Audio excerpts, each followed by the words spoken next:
We saw plans for this park about 2.5 years ago and knew that we had to be as close to it as possible. So Brad Mullinex and his partners snatched up a piece of untapped property right next to the new Scissortail Park. I think we had a good idea long before the masses did of how beautiful this park would be. The one-time filling station has been transformed into Social Capital OKC, keeping a lot of the old structure in the design, like these original bay doors.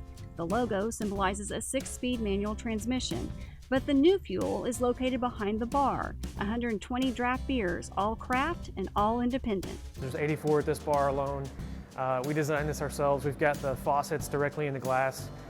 We're using a stainless steel bent tube assembly, so you can kind of see the guts of the cooler from the front of house, which is pretty unique.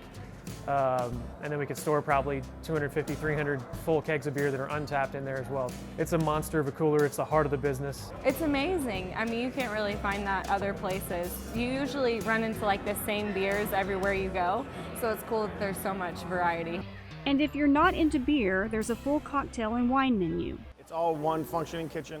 While craft beer is the focus, Social Capital also opened 2 kitchens, a hot and a cold, right out in the open. We wanted to do these things that were an eye catcher a little bit. And one of the main things was our al pastor tacos with the roasted spit, where everybody can kind of come up and see the fat and the juices dripping down it. The cold kitchen offers specialty salads and meat and cheese platters, while the hot kitchen prepares 5 different street tacos, a roasted pork torte, and the ever-popular nachos. You can have chicken, beef, or al pastor pork. It's going to come with our house-made queso blanco, house-made salsa, and our house-made guac, our street guac. And that's going to have pico de gallo, black beans, and pickled jalapenos on top of it. Now, besides the craft beer and the food, another big appeal here is this huge rooftop patio that overlooks downtown Oklahoma City and the new Scissortail Park. The view is amazing. I mean, we get to look out over the park. We've got a great view of the stage when there's a concert in the park. I think it's going to be a really cool location to just hang out on the weekends or like a happy hour after work. It's a perfect location. There's also a private room you can rent out with a minimum tap.